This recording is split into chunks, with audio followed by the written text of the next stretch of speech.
The Black Fat Femme Podcast is a production of iHeartRadio and DoctorJonPaul, LLC.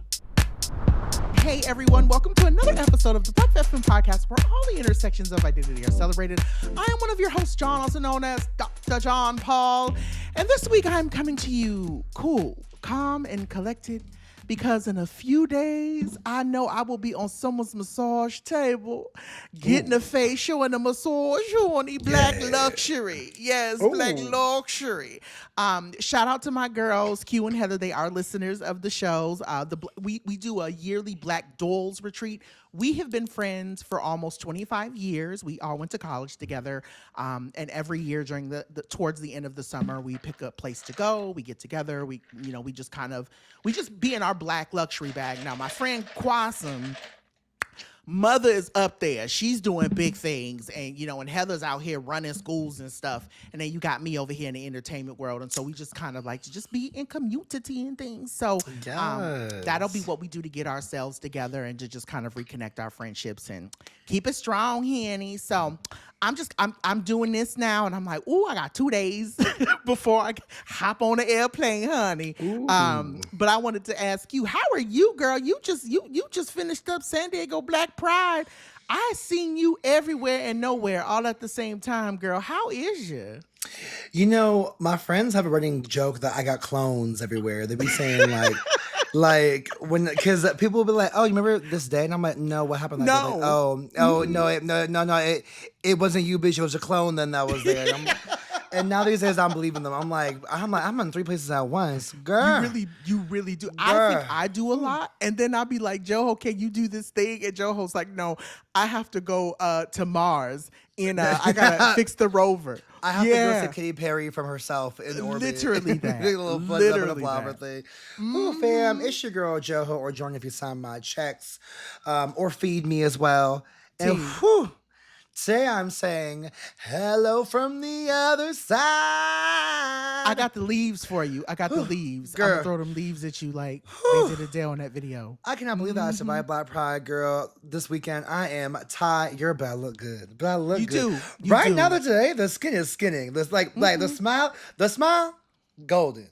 The skin, skinny. The curls, the curling. Hair, the like, curls. It's okay, the curls today for I'm me. like, no, today I'm looking good. So, and when you look good, you feel good. You do. But I don't feel good today. I feel exhausted as hell, y'all. And I'm it's tired okay. as hell. And it was amazing. It's the full moon. It's the full moon. And today we're officially done with Mercury retrograde. Thank God, because this Mercury bitch. Oh, she whooped all her this asses. bitch.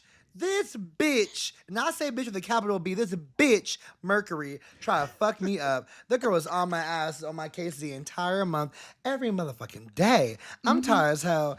I have to say, it was amazing. Like, Black Pride weekend was amazing. I believe as president, my viewpoint has to be like, what's going to happen to us? Like, will we meet our numbers of people? Will we meet our sales? Like, because we're spending money to put this on, right? Yeah. So it's like, to me, like, my thought has to be, will we make enough to pay for it, and then to reinvest back in our community? Because we're a nonprofit, and we are underfunded and under resourced, as many Black organizations are. And so I was like, so it's like I can't have the fun I used to have, because my thought is like, who will come? Will they come?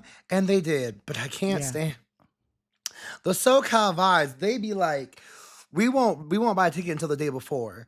Which, let me just tell y'all, California of us. If that's what you do, fuck y'all, because we have to pre-order food for people. So if we can't project who will come, bitch, you may not eat. And don't be God when you can't eat, then, girl. Like, look, I just need people to get together. But people shut up. This was a record-breaking year. We served over 1,200 people. I want to say, if my data is correct, at least half of them were Black, which means 600 Black people throughout the weekend. I don't know where we all exist in San Diego like that, but that is amazing. Oh no, people gonna come far and wide for a good time. People and they did. We had some great people come. Our girl Bay Davis came to do poetry on Sunday. Just amazing. Shout out to Hope Giselle. Hope there too? Hope Giselle was there. She came to open the experience on Sunday. David Brandon, who I love very much, was there as well too. We definitely want to get him on the show as well. So yeah, some really dope people. So it was a really good Good time, but today it's like today it hit me with like Niggas are all the tired. adrenaline. Niggas are tired, and And that's this one, fair.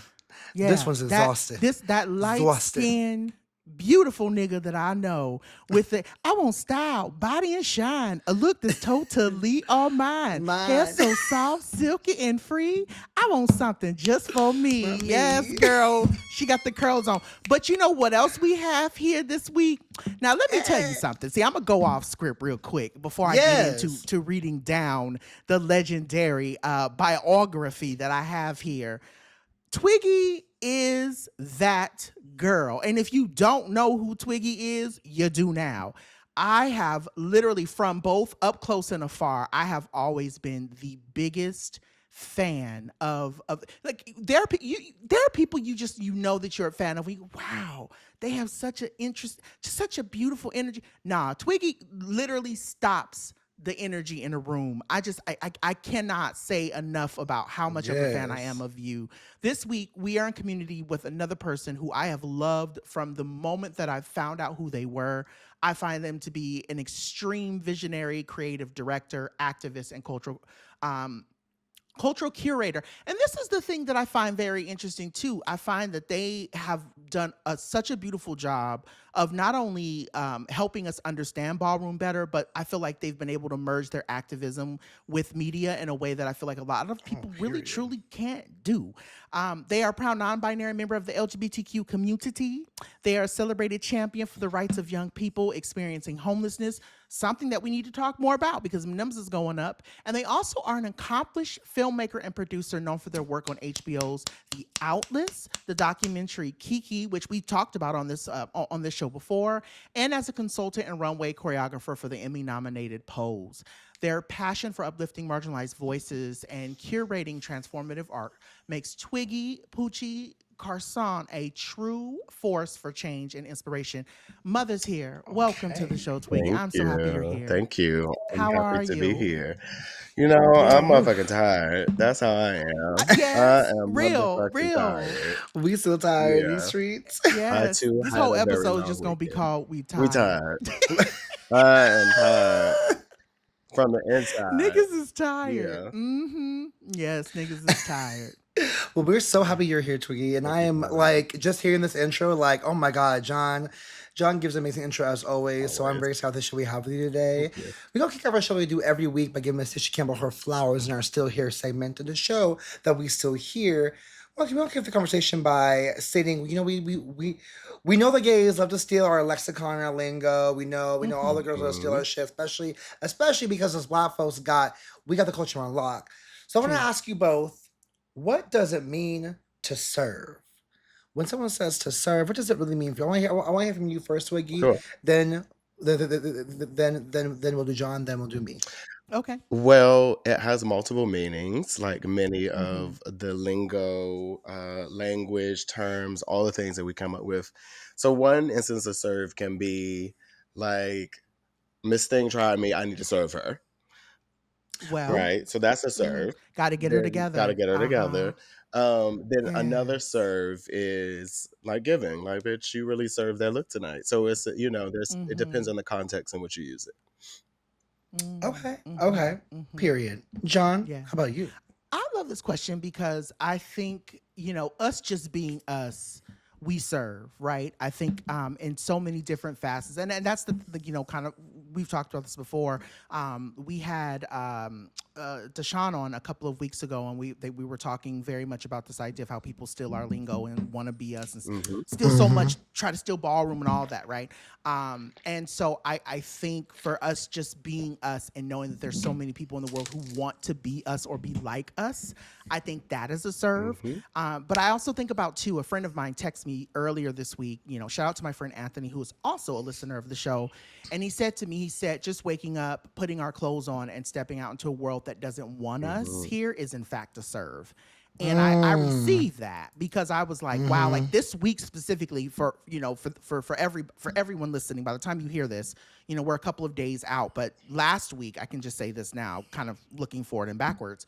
Last week, there was a lot of things that this administration, came out with, right? And it's all meant to over exhaust us Mm-hmm. and make us feel like we should go back into hiding. And so the fact that we're still here, we know that this shit is hard, but we're still showing up. Many of us are in spaces that we know for a fact, specifically naming entertainment, they don't want our stories. They don't want to see us. They don't want to hear us. And so us continuing to keep doing what we do is, in my opinion, the true definition of serving. And so it's just telling the girls to eat it. And sometimes they have to eat it with their hands. That's right. No spoon, no Ooh. fork. That's right. I'm not giving you no knife. Just eat it Yeah. and deal. And I think that's kind of the life I'm living. And that's what I believe it means to serve. Oh, I love that so much, and I'm glad you remind me about the shit administration has done, because I remind me of my no man Pam for that devil bitch Kim later today. I'm about to serve her up on platter real quick. Okay, fuck that bitch and her damn cakes. Oh, I got Ooh. words. Oh, I got words yes. for you, girl. I got words. So yes, okay, I got words. I haven't. It's funny. Like, I never like thought of serve in the sense of like let me serve her up, but I also am like, oh, that's actually so like duh, because like I was saying that all the time in other ways. So I'm like, oh, that's actually quite genius. And I mean, to me, to serve has always, for me, like for serving has always been like a flex for me, like the way you dress, or you stunt on people, like that's a serve. The way like you show up and show out is a serve. The way you like go high when they go low, like it's all a serve to me, and that's the And shit people that try I you. and people try you, and you still like Yeah. dust till I rise. That's a serve. That's a whole serve right there. My Angela knew what she was doing. She said still like She dust did. till I You rise. always It knew. did. Okay. It did. Okay, a serve. And so I love, and I think, and yes, telling the girls to eat it with their hands. I always think of what's the name from the help, but she says, "Eat my shit." That She part. said, "What? Yeah. Have you lost your mind?" No, man. but you about to. But you about to. Mhm. Why? Mhm. Because you just did. 'Cause you Ooh, just did. Serve it up to her, bitch. I live. Mhm. Ooh, You okay. had not one slices, but two.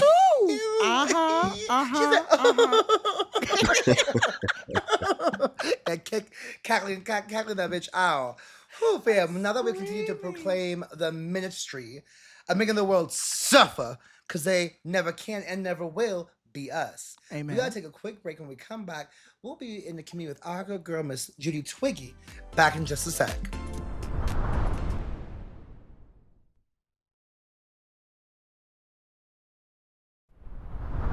All right, y'all. So we are back, and this week for our Category Is segment, we wanted to engage Twiggy around the idea of what it means to be a cultural practitioner. And so I'll say, we always do research on our guests, and that was one of the things I had saw when I was looking more into the work you do. I've known you, I know all of your work, and I know where you are and how you do it, but that word cultural practitioner really stuck out to me, and I said, that's new for me, and I would love to engage that a little bit more. And so what I was really intrigued about when I saw the term on your site, I think it speaks to kind of all of what we do in this industry. I know, for those who don't know, me and Joho, we have journalistic backgrounds, right? We started in comms, we do different things, but we're constantly writing about, we're constantly talking about our culture, meaning Black queer culture. And so with that being said, now having someone who we think of as a culture curator and who has done a lot of stuff in the industry to preserve a lot of Black queer culture, I was like, this is the perfect conversation for us to have. And so with that being said, I wanted to ask you, for those who might be new to this concept of being a cultural practitioner, what does it mean to be that, and why was it so important for you to name that as part of your legacy? Well, when we talk about cultural practitioners, you have to break it down. Cultures, we're thinking about values, beliefs, rituals, customs, traditions, behaviors, all the different things that make up any particular culture, or even go as far as to say subculture.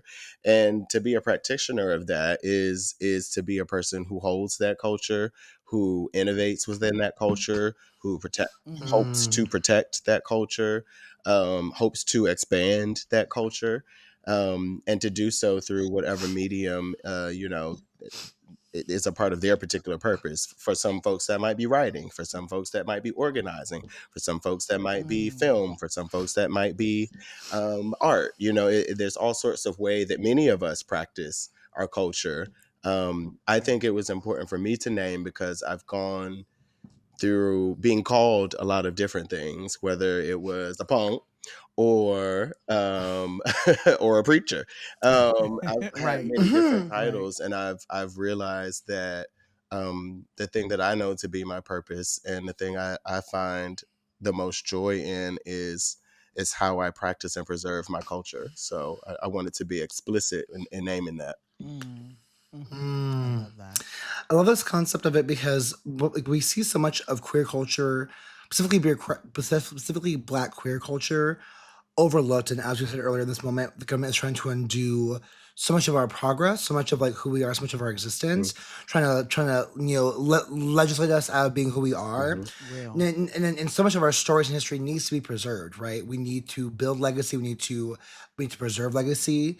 And so I would love to ask, like, what experience moment in your life made you feel like this was your calling?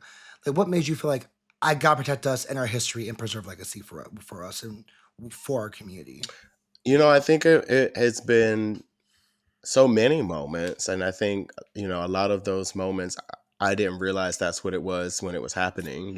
Hindsight is Mm. 2020 Yeah. often for many of us, and I think yeah, there's so many pivots and moments. I think I certainly remember back when I first came to the ballroom scene, which at this point was a long time ago, and Don't name. I was like, don't age yourself, baby. Don't age yourself. and Just yesterday. Just Yeah, yesterday. last week, girl, when I And showed up. okay. Mm-hmm. But I remember Yeah. back then ballroom was very frowned upon, and it was the ballroom girls who got thrown the most shade in the club and people Yeah. didn't want to date us, and people made these huge assumptions about who we were based on either things they heard or things that just weren't true. And so I came into the scene having experienced that, and there was just something. It transformed me in such a specific way and in such a deep way. I Mm-hmm. felt the Mm-hmm. onus to myself and to my community to change that these like untrue perceptions about who we are as a community. And so there are a bunch of different moments I can point to that told me that I was on the right path and attempting to do that. And then there's been other moments when I'm like, well, we don't we don't really have anything to prove, right? Like I got to a place where I'm Mm. like, at this Mm-hmm. point, ballroom has something to say and it has something to teach the world about itself and about people individually and people collectively. And so Mm-hmm. that's the path that I think I've been on and that I'm continuing to go down. Mm-hmm. Mm. Yeah, I will say this, like I said, watching you, watching Deshaun, watching so many other people that I honor, I look up to. Thank you. There's just something in your movement. There's something in the ways that you embody the sound. It's me knowing the family element. It's me knowing the community element. It's the lift as we climb element. Like Mhm. you just see and again you have to be in touch with the community and the culture to understand that and receive it and respect it. That's why, like, I think about Honey Balenciaga a lot, right? So, everyone's like, oh, yay, Honey Balenciaga got to work with Beyonce. And I'm like, yes, that's great. But I go, but for me, I've known Honey way before Mhm. the renaissance of it all. And I think for me it was I had always respected Honey because there was just something, the fluid movement, there was just something in the Mm. ways that they presented themselves that Mhm. I was like, you can't, you Honey can't be Honey without Yeah. ballroom, right? Yeah. Like there was Mhm. something in it that I was like, that was taught to her. Mhm. That was and so for me it's something, and maybe that the feminist in me is something I celebrate more these days. But I've Mhm. always said that, I said there's just something so beautiful about the community of ballroom and the ways that people move and the way that y'all encourage each other and support each other. And I absolutely adore it. Thank you. One of the terms that I was thinking about as I was, again, producing this episode was, the notion of being, when you look up the definition of cultural practitioner, it's being a cultural broker. And basically you're Mm. interpreting something to people who honestly have no idea. And so, I mean, I think that's why there's been a lot of conversation about the commodification of Mhm. ballroom. And also this idea of, like, HBO using it, HBO Max using it, and then kind of tossing it to the side and people being like, whoa. What was that about? Hmm. And I know we got into that a little bit with Tashawn, but I would love to ask you while we have you here. I know you spend a lot of time working to preserve the history of both ballroom and the Kiki scene. Hmm. Why? I guess why is that? I mean, obviously I know you talk a little bit about ballroom as a whole as being, kind of this thing of what really saved you.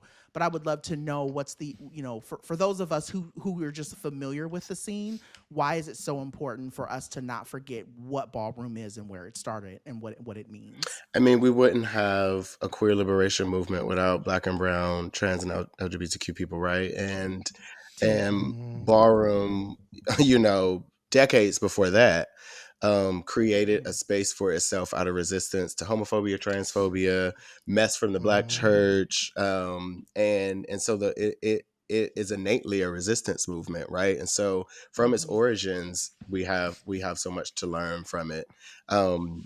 From the chosen family aspect, of course, most people are super familiar with that part, to what it you mentioned, about Honey and about other people in ballroom instills a thing in you, a very specific essence in you Mm-hmm. that translates across what you do, whether you work in entertainment, whether you work in politics, no matter what you do, when you're in ballroom is in you, and that translates. T. So there's so many layers of what ballroom has to say to the world about what it means to be sure about who you are, about what it means to walk in a room and own it, what it means to for your confidence to come from within. It also has a lot to say and teach the world about community and collaboration and organizing and Mm-hmm. sometimes Mm-hmm. competition.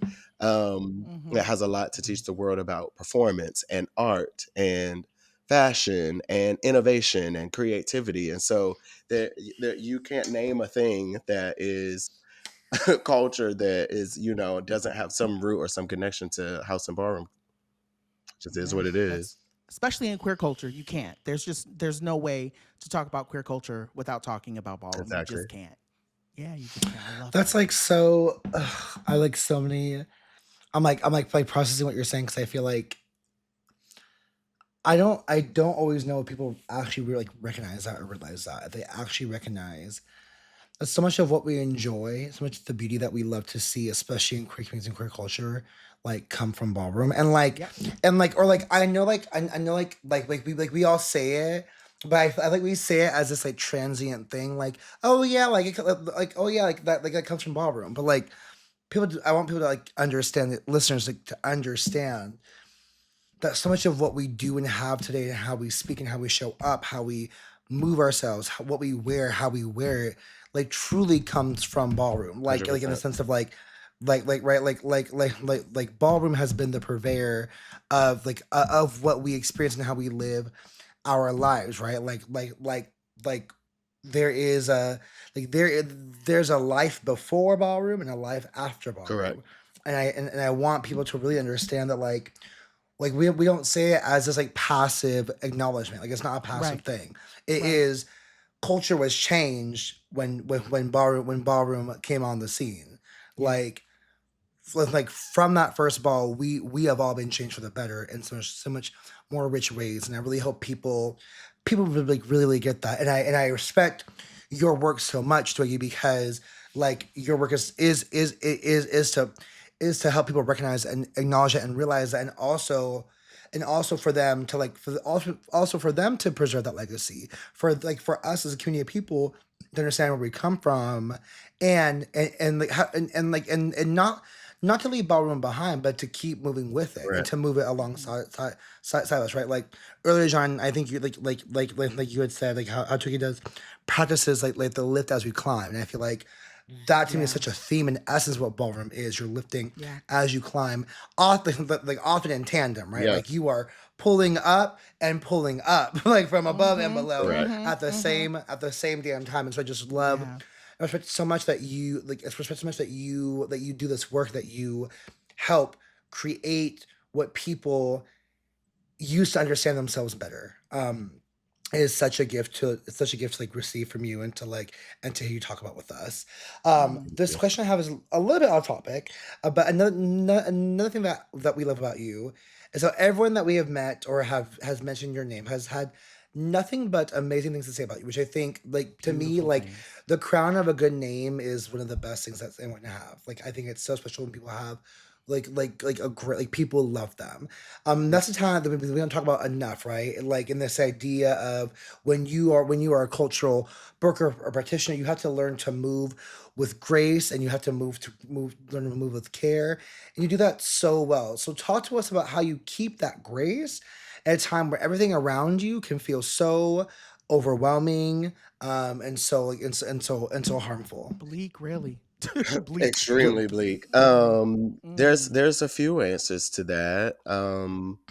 Black women and femmes raised me, and I owe them Mm. everything. My mother, my grandmother, my aunts, god siblings, chosen family. There's just been Mhm. so many of them who have formed and shaped the way I see myself, the way I see the world, the way I move through space. So I'll start there. And I think I've really always been a very spiritual person.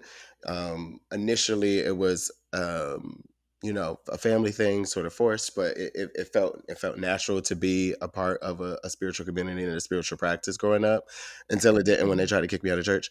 And but I never lost my disconnection to the divine, and I think that Mhm. ballroom helped me to explore other ways to be connected to the divine that aren't Mm. traditional religion. And that grounding is something that no one can ever take from me, no matter what room I'm in, no matter how public of an event I'm at, no matter how private of an Mm, event I'm at. That mm. grounding is always with me. So, Mm. Mhm. and so thank you for that. Yeah. Yeah, no, we mean it from the bottom of our hearts. There are people we bring up names quite often about folks we want to have on the show or folks we want to work with, and like I said, when we bring your name into conversations and different, again, Ricky Tucker is a good friend of Oh, mine, and I've mentioned Rick. Ricky. Yeah, love Ricky, and so knowing Ricky's work and knowing what Ricky does, and again, their work to preserve Mm-hmm. ballroom and ball culture. Mm-hmm.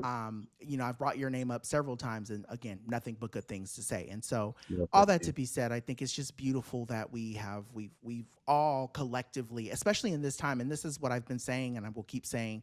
I was on a panel yesterday, and I was telling some students in one of the panels I was on. I was like, community really is going to be the only thing that saves us, and so it's important for us to figure out how do we find community in this moment, whether it be community with just 4 or 5 folks Yep. and you see them regularly and Yep. they uplift you and you uplift them, Absolutely. or if it's 15, 20, 25 people walking a certain category, Yeah. like we've got to Yeah. find community in this moment, I totally so agree with that. I've been saying it for a very long time, but in particular in the last 6 to 9 months, that it is the one thing that we have that you could do what you want with legislation, with policy, and all of that, but you just can't take away our community. And to mm-mm, your point around, no matter how big or small your community is, that is the thing that we get to say for this one moment, for this little bit of time, it's just us, and yeah, and in this hmm one moment, that's what exists. And sometimes it's yeah, just that moment. That's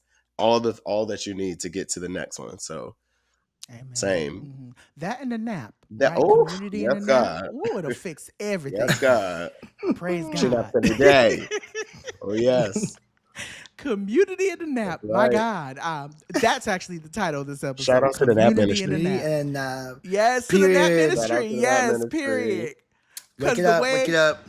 let me tell you, the way that I just literally set right before we got on, I set my alarm clock and I literally got on my couch and I took a snooze until that alarm That's clock said, right. okay, it's time to record, That's girl. right. I said, oh, Girl, one thing about me is she gonna take her a good nap. Same. Yes. And don't same. let me be traveling, Amen. child. Mm. Be out on the Please. Out. plane. be out on a plane, just knocked out, girl. But I am gonna wake up for my Thank you. for when they come by with that little Thank cart. you. Would you like some ginger Why, ale? well, Is yes, the I elephant would. heavy? Oh yes, I would. Well, yes. Yeah. Well, Oh yes, and I want them cookies too, because I Uh-huh. know we all Delta girlies. I'm it gonna all need you to to go me. ahead and run me them little vanilla cookies you got back there too, girl. Go ahead and Mhm. bring that down the line. All right, y'all. And by the way, Delta sponsor the show because Thank you. I've spent a lot of money with you in the last Please give couple us some of months, miles, girl. Delta. Yeah, Baby, damn. baby, sponsor the show. But with that being said, now that Twiggy has taught us how to practice with intention, we're going to take an intentional break to pay some bills. And when we come back, we will have more with our mother. Back in a jiffy.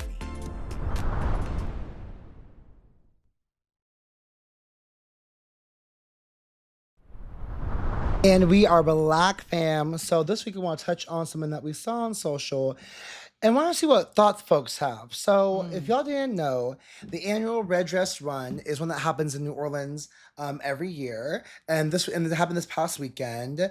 And those who don't know, this supports Hash House Harriers, a nonprofit that takes the proceeds and gives them to other organizations in NOLA doing charity work in the area.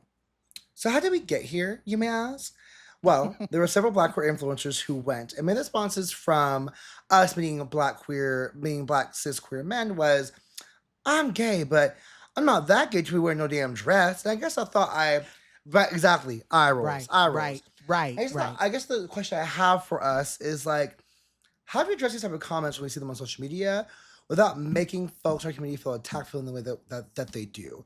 Now, I pose this question and I will first say I have contradictory answers because, well, one, I want people to understand the history of the red dress. Like, right, we have this question for we have the question for all of us and our listeners, but like, let me come in first with some history, and I'm not sure how they relate, of course, right? But the red dress run was first happened in the 80s in San Diego, but the San Diego Hash House Harriers. Now, you also have red dress parties, which is very big in the queer community. I don't know if these two are connected to each other, but in the spirit of acknowledging that most things come from queer culture, I can't help but think possibly because the red dress party began to honor folks who were experiencing the impact of HIV and AIDS, and Right. so That's what I assumed. so that began when when folks in the 80s would get diagnosed with HIV, they make a commitment to their family and friends that whoever passed, whoever came to that funeral would wear red in honor of them and not wear black, right, to show up in color and boldness, and also to demonstrate solidarity against an illness, against a infection like that involves your blood and everything. Now, the Red Dress Party has been an annual event for sure in San Diego for quite some time. I think they have them around the country.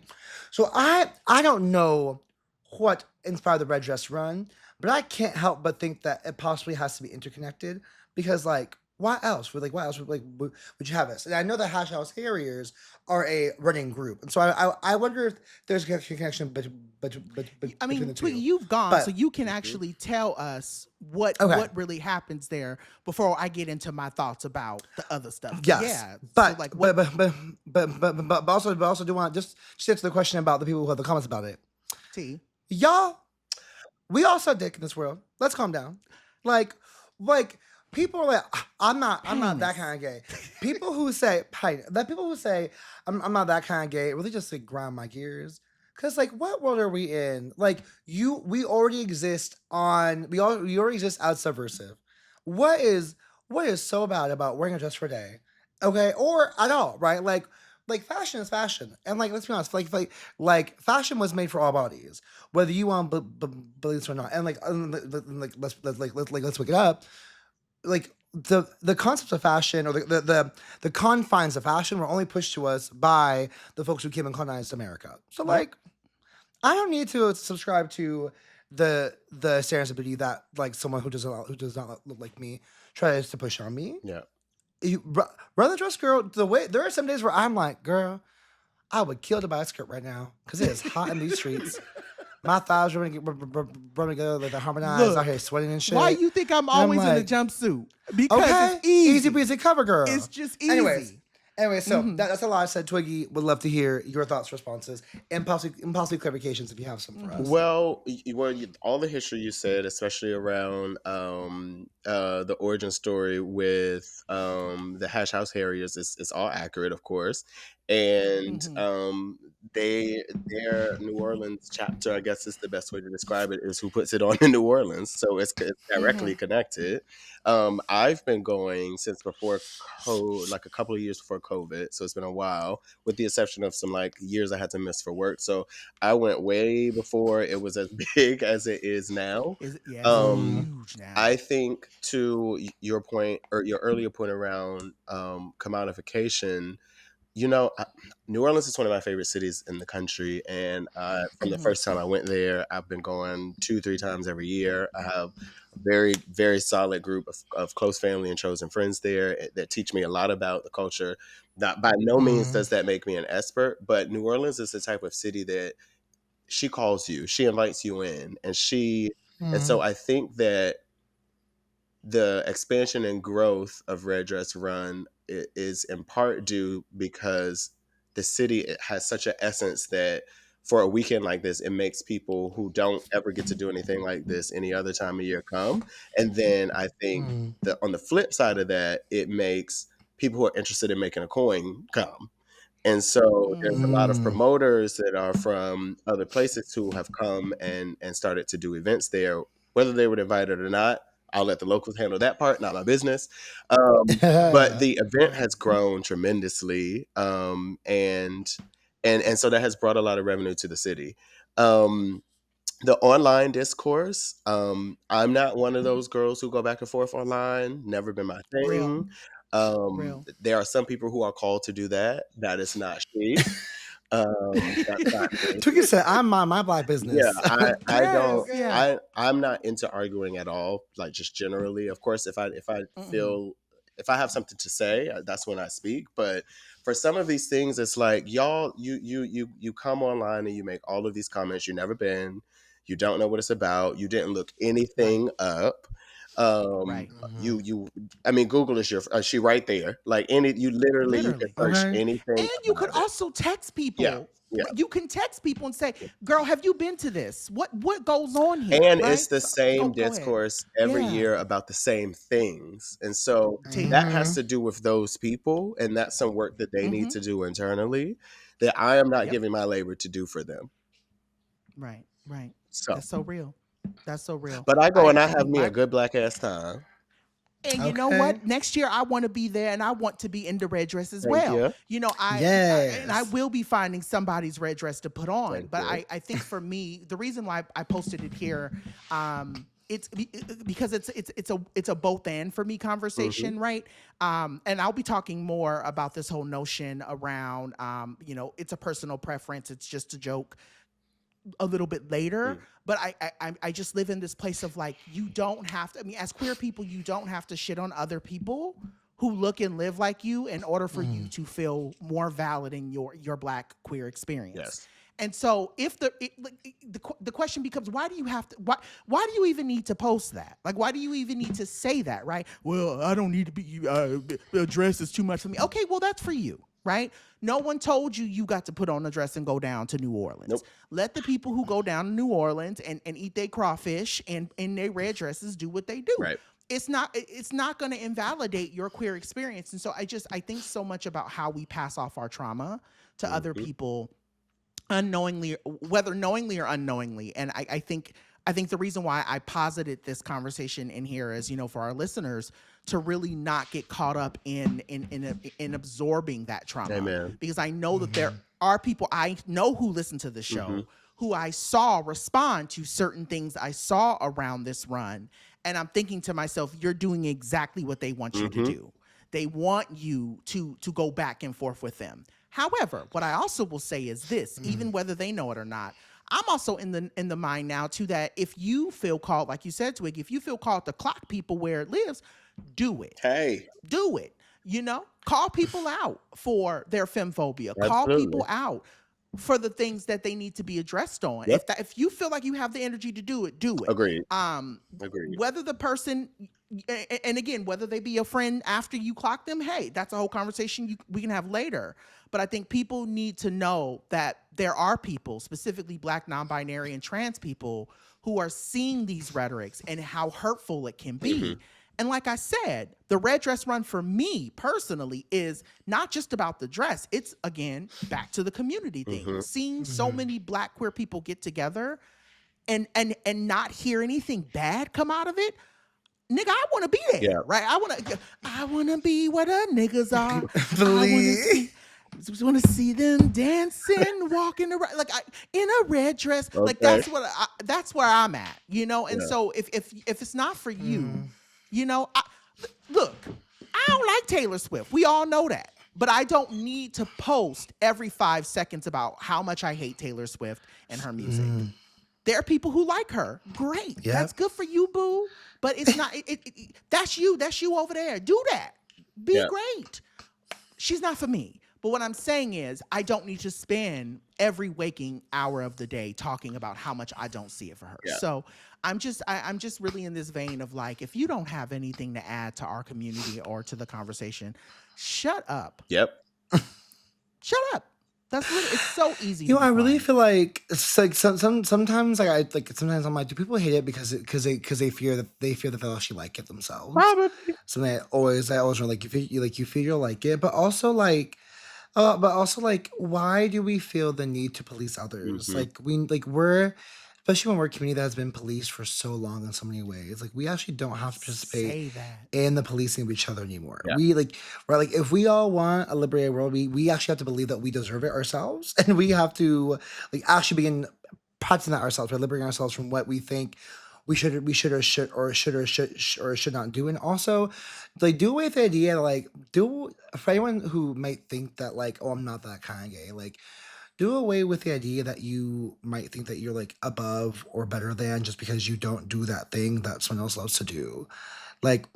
We are all at the end of the day, truthfully, when our time comes, none of that's gonna matter at all. No. At all. Nope. You won't sit there oh, no, what? I wish I didn't put that red dress on 2036. Right. Man, that made me so gay. Yeah. No one's gonna think that. No one's gonna think that. No. Right? We all gonna still go where we supposed to go anyway. But you may be with your friends at 8 years old, girl, do you remember when we did that red dress run and we fell into that fountain that day? Right? You might remember the really good experience you might have. Yeah. We all deserve good things. We all deserve good experiences. Yeah. So be happy, rejoice with us when we get to do things that make us feel good and joyful and excited.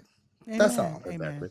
Yeah, and I was just gonna say real quick. The last thing is, again, this whole privilege conversation. I think I really want us, as we're listening and we're having this conversation, I brought it up just intentionally for us to question whether we want privilege or liberation, because I think so many queer people specifically ask it, bitch. Wait that wanting to become the oppressor versus wanting to undo the oppression. And I'm not trying to get on, my social justice soapbox, but this is something I revel with every single day. I have to ask myself, John, do you want privilege or do you want liberation? And I always have to go back to I want liberation. And so for me, the red dress run, pride, anything related to queer people being able to just be and be able to have a good time in a world that's constantly policing them, that's liberation to me. So I just really felt the need for us to question that and kind of talk about that. Absolutely. Oh, another question, girl. I'm gonna start asking people that on the streets. You want privilege or liberation? Do you want liberation, girl? What you want, girl? Let me know. Because they're two different things. They don't look the same. They are not exclusive. They taste different, they are different, girl. The interesting thing is the same things we're saying about this negative discourse about red dress run. It's the same type of energy that I mentioned earlier that ballroom used to get, and some people still do give ballroom that energy. But it was the same level of how much of this discourse and energy about it. I believe you. I believe you more than you know. Trust me. As a black fat femme girl, I definitely know that energy. Yeah. I feel it all the time. Still do. Well, now that we have clocked the real tea, girl. How you doing? We gotta take one more quick break, and we come back. We'll be here with Jocelyn Resentment. This has been No Man Pam.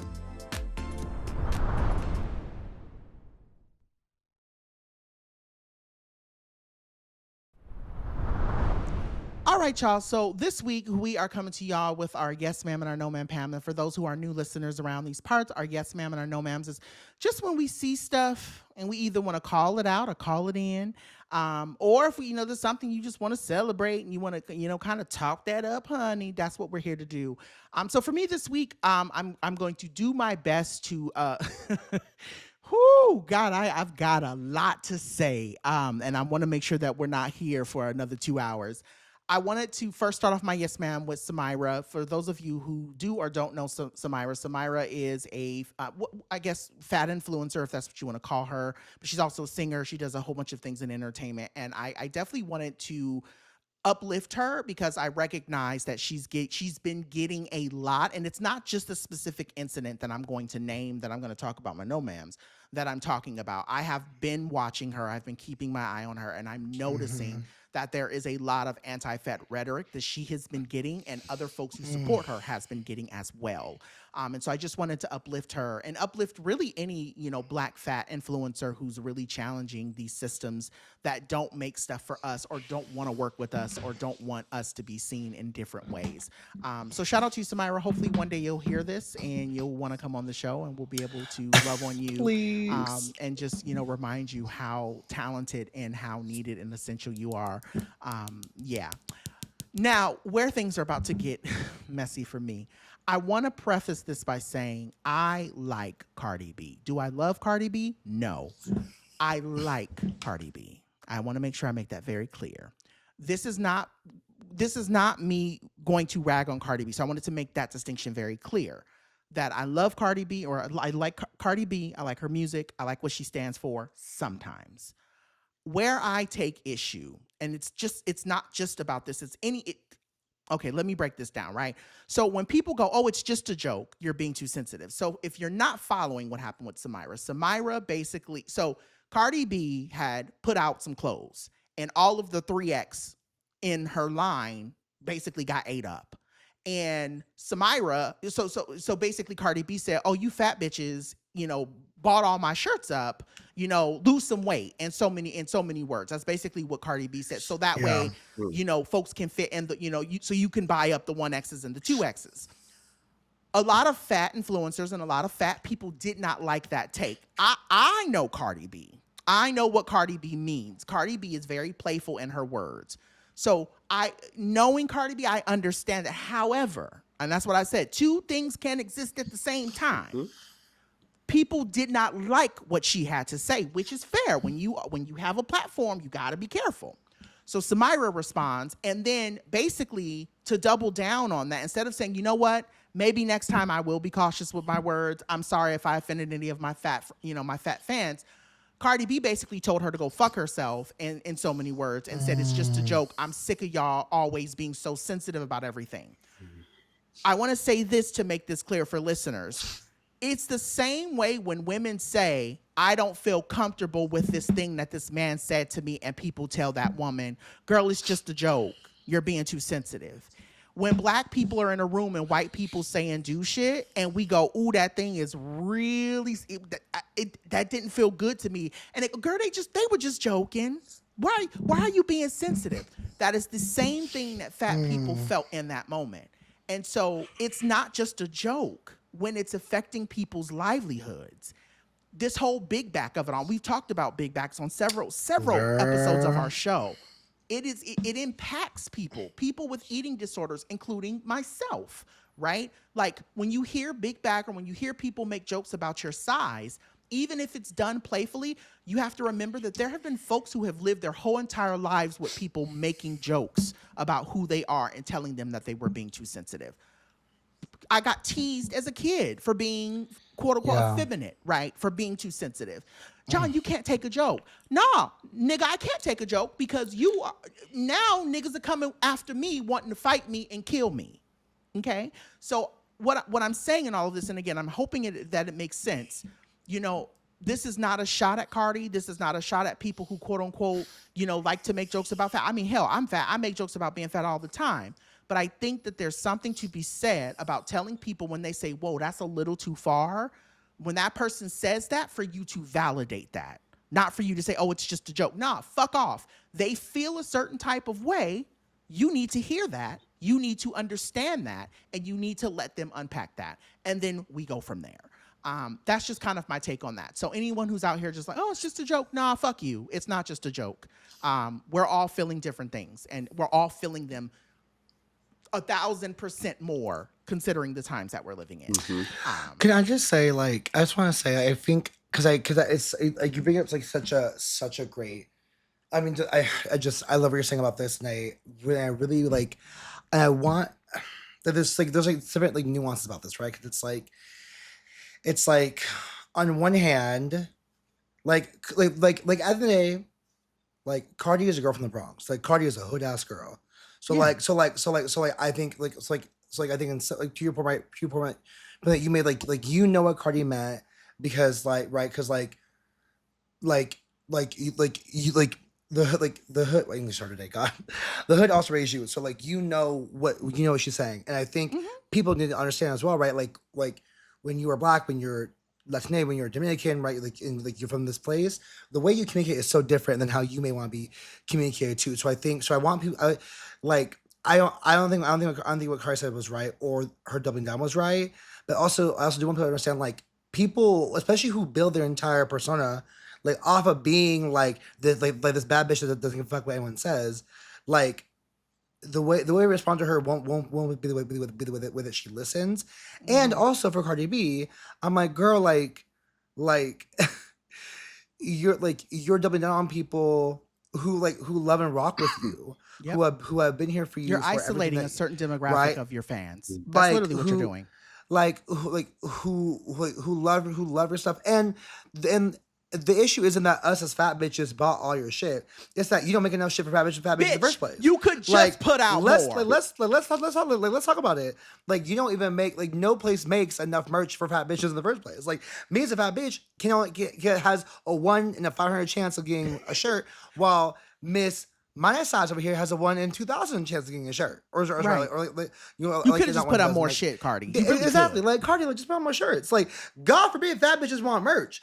God forbid, we as fat bitches want fashion. God forbid, fat people just want shit. Right? Want clothes. Like, girl, it wasn't that deep, girl. So it really wasn't. It's like yes, like on one hand, we need to understand that people's vernacular is different, and we might want to consider what that vernacular might mean to them and how it impacts us and how maybe we can bridge the gap between communication. And also, girl, it was not that deep. Bitch, just make the damn shirts for us. She could have did 4X, she could have did 5X, she could have did 6X. Are you mad that you're mad that you sold out? Like, you're mad that you sold out, girl? Make it make sense. The math isn't math. None of it makes sense. Like, you're mad that you have no more shirts to sell?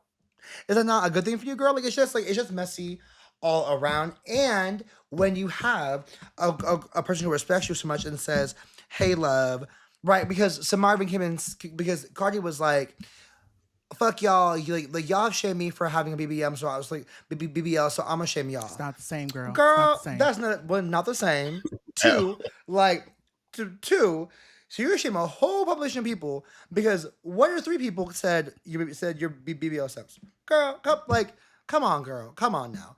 You know, and Samara, and big ups to Samara for saying, right, she tried her best to say, like, hey girl, we love you, we support you, we love the stuff you do, and people should not shame you for having BBL, and you also don't have to shame us for this either, right?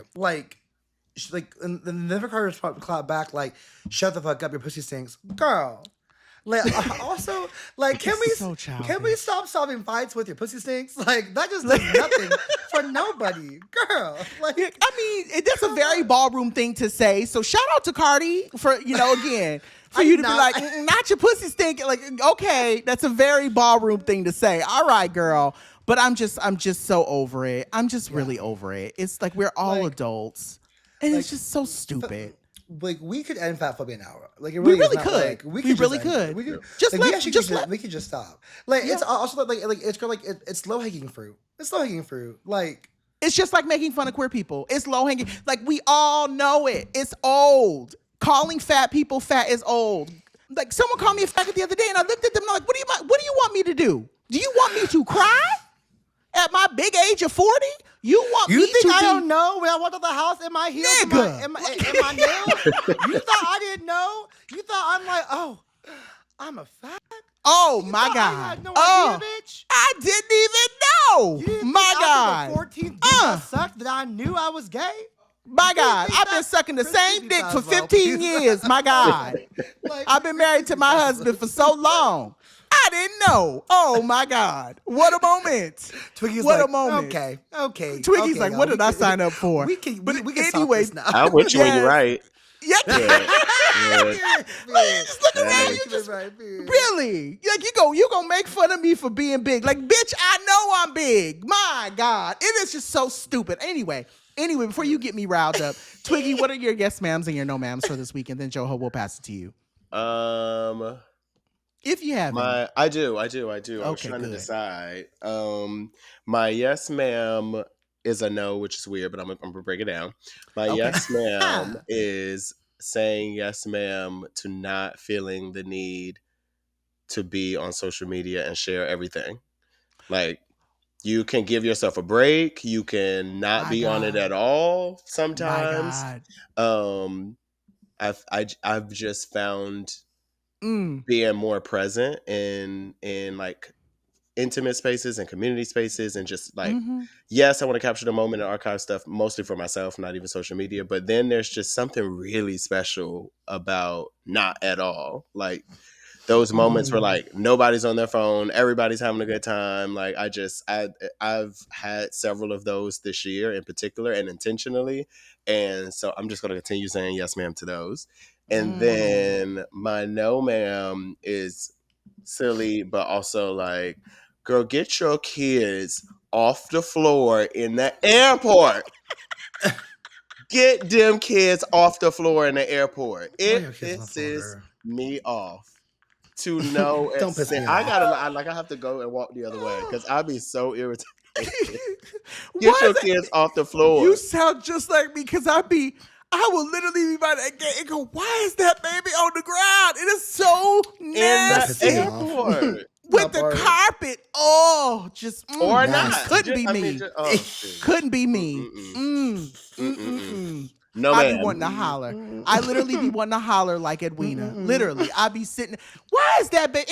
Ain't got no shoes on in Nothing. the airport on the Nothing. floor. Just What? grabbing stuff.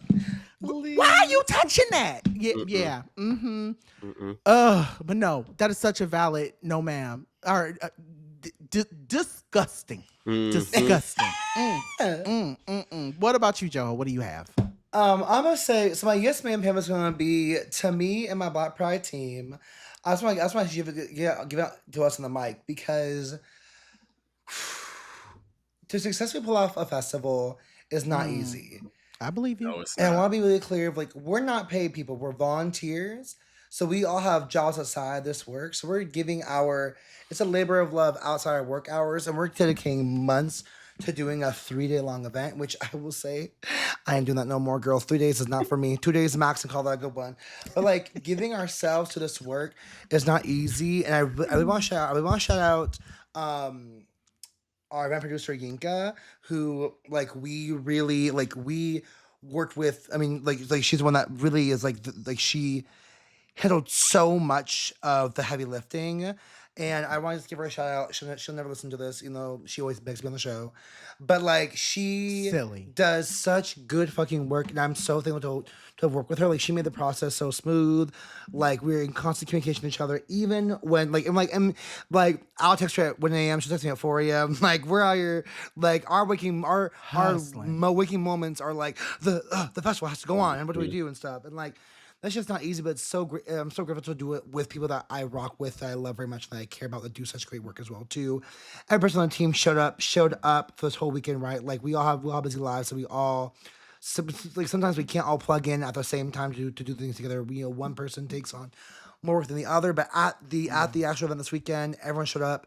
And everyone did all they could, and that was amazing. It was just so good. So really want to give big ups to this team for doing it, and everybody was like, oh my God, Jordan, like, you should be so proud of yourself. Like, you did such a good job. And every person that said that to me, I was like, it's not me. Like, it's not me. Like, it's us. Like, we did this. And like, Collective. while I love a praise, like, it's like this work was us work. It was working community. Like, it was not like I'm not the one who did all this by myself in any way. And truthfully, I didn't even do like 40% of the work. Like, we all did this. We all put in our 10% together to make this thing happen. And We are a family, like a giant tree. Yes. Like, that's why I said to every single person. So I really just want to give big ups to us for that. It was amazing. I'm so thankful. I'm so grateful. I'm so tired. So no one. If you listen to the show, y'all, don't text me this week. Don't ask no questions. I won't even text you. And I text you almost daily at this point. We'll evaluate next week after this and call that a good one, okay? And don't worry, and don't worry, I will pay people this week as well. I'll pay people this week. Don't worry, people get paid. Well, that's the thing. No one talks about when you gotta be responsible for other people's payments. Ooh, girl, they be on you. That shit's not. They be on you, and I'm like, baby, instantly. Girl. Yes. We the contract says within 5 days. It's day one. Let's relax. Trust me. I too am a contractor. I get paid net 30. Be happy to give you net 5, girl. I could give you net 45. Let's relax. Not too much on us. Net 60 and net 90 is some nasty work. I got you on net 5 days. Don't you worry. Net 60 and net 90 has ruined my life before. My God, my God. That part. Right? Because I'm like, I know that y'all want to get paid, and it's important to me that I pay you quickly because I know what it's like. But like, y'all, the event just ended like 30 seconds ago. Let me go home first and count the count the sales we got so I can know how much we have to pay you with. Can I count the dollars first before you start? The dollars in my hand still. I like girl, Uncle Sam, literally Uncle Scam. He be having his hand in your pocket before you even get a chance to spend it. My no man Pam. It was to that raggedy bitch Kim Davis. Because now, if y'all don't know Kim Davis, she was the woman from Kentucky who this is what brought forth the landmark ruling, right? That like the House support the landmark ruling about allowing same-sex marriage. Yeah, this woman was all bent out of shape because she was asked to make a cake for a gay wedding, and she said no. She said, "I'm taking it to the Supreme Court." 10 years later, after we get gay marriage ruled legal, she then formally asked them to overturn the. Now, first of all, this is deep. This is devilish work. Cause she waited to the right moment to do it, which I'm like, no, girl, you're an evil genius because you waited to the right moment to do it. Like, I'm with you when you're right. You're an evil genius. Like, yeah. Like she said, go ahead. Y'all have your cake and eat it too for now. But just you wait till I get my moment. And now she's here. But Kim, you still bent over that damn cake, girl? You're mad because you ruined your own life because you had to be a salty asshole. That like, part. Girl, get it together. And also, she'll never have it. She'll never have it. Like, and now my rights are in jeopardy.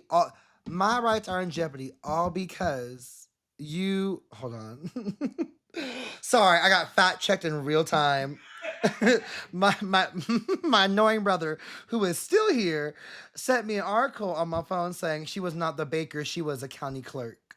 Let me say, redacted. Thank you, redacted. You're right. She was not the baker. She was a county clerk. So I still said what I said. The bitch was still mad for something. The bitch was still bent over having to follow the law. God forbid, girl, the law makes you give people a marriage license. Girl, suck a toe. Someone said she looks like a labubu. Oh, she does look like a boo-boo. And that's why I don't want them. Anyways, I still say no to her because she defied the court to issue a marriage license. That's why. Yes. Okay. It's all and she's on her third marriage. She is on her third marriage. That's the thing we also need to clock. How are you gonna be like, y'all can get married once, but you can get married 3 times? Girl. But yeah, you can't be married once, but I'm gonna be married 3 times with multiple children from different people. Okay, girl. You know, I'm just saying, Kim. I'm not trying to steal your thunder, Joho, but I'm really sick of hypocrites. I think that should have been my no ma'am this week. But I said I think this, especially hypocritical Christians, and I know we can talk for hours about it, and I know we've talked about it in sprinkles of different episodes, but it's just I'm seeing it more and more and more these last couple of weeks, and it's just really starting to. It makes my skin crawl. It makes my booty itch. It just is one of those things. It makes my booty itch. It's just. The hypocrisy that lives in our country, the ways we treat each other, the ways that we're constantly trying to take from one another in a time when we are all just trying to survive. It's like there's so many other things we should be thinking about, and we should be. And this, here we are. You're worried about me when gas is $6. Can we talk about fucking Cheetos being $6? Cheetos. For a bag of Cheetos, it was $6. It's $6. Baby, I'll be here all week. I'm sorry. I'd be so irritated. But anyway, all that to be said, yeah, fuck her and her little boo-boo looking ass. Even though I do love a good little boo-boo, I have multiple. Anyway, all that to be said, thank you all for listening to us banter the way that we did. You can send your thoughts, your feedback, and email to blackfatfempod@gmail.com. You can also send us your thoughts via social media by interacting with our post on Instagram and on Threads and also on Blue Sky. You can use the handle blackfatfempod. And let us know what's going on in your minds and in your world. Twiggy, where can the dolls find you? Also Instagram and Threads, Simply Twiggy, the same on Blue Sky, Simply Twiggy. Mm-hmm. Amen. Queen Joho, where can the dolls find you? As you can every week, my loves, you can find me at Joho Downs across all socials, my website, JohoDowns.com. If not there, you will find me hiding under a rock. Don't look for me. Do not come. Let me live my best Patrick Star. Taking a nap. Taking a nap. Mm-hmm. Down in the bikini bottom. I know that's right. Well, as for me and mine, you can find me down to the www.DoctorJonPaul.com. You can also find me on social using the same handle, Dr. John Paul. You have to spell it the doctor. I be telling people DOCTOR. You got to spell it out, honey. You won't be able to find me any other way. You can also buy my book. You can buy it anywhere and everywhere that you buy your books. Down to the Barnes & Noble, the Amazons, the Indigo Books, the Book Inks, all of the book places that you buy your books. Support local bookstores. That's how the knowledge gets to the people, baby. You got to support your local bookstore. You can also watch my spot on ABC and Hulu, Our America, Who I Am Meant to Be. That is still relevant. And it's a lot going on. So just watch it. If you ain't had a chance to watch it, it's gonna make you feel real good. Yes, just a smidge. We want to thank our super producer, Bay Wang, for handling all the logistics that comes with this show, and everyone down to the iHeartMedia for keeping this show up and running. We also want to shout out our wonderful editor, Chris Rogers, because without him, we'd have no audio, no visuals, no nothing. We would be sitting the way we're all sitting looking at Beyonce. We're just waiting. We ain't got nothing. Beyonce, can you give us something? We deserve something else to look forward to. They said it might come this year, which is earlier than we could have expected. So rumor is that I think her dad kind of said too much, but because of the theft that happened in Atlanta, that she's going to be releasing stuff sooner than anticipated, because I think she's worried that it's going to get out before she's able to put it out. So we can only hope that September 4th we'll get something this year. But yeah, I just Beyonce, just give us something, baby. We miss you. I miss you. Are you a big fan of Beyonce, Twiggy? Oh yes. Okay. Oh yes, she's all over the place. I was about to turn around, but I can't. Usually my Beyonce, my blanket from Renaissance, Oh, I know that's right. It's usually right here. I don't know where she at. Okay, I know that's right. Okay, cool. I love when I'm in good company. With that being said, this has been another show. Stay black, fat, femme, and fabulous. And remember what, Joho? We may not be your cup of tea, girl, but get some liquid IV, because it's hot in these streets, baby. Yeah, you'll be looking like Fantasia, about to kick your shoes off and sweating out your wig. It's hot. So take care of yourself. I love us for real. I'll see you next week. Bye.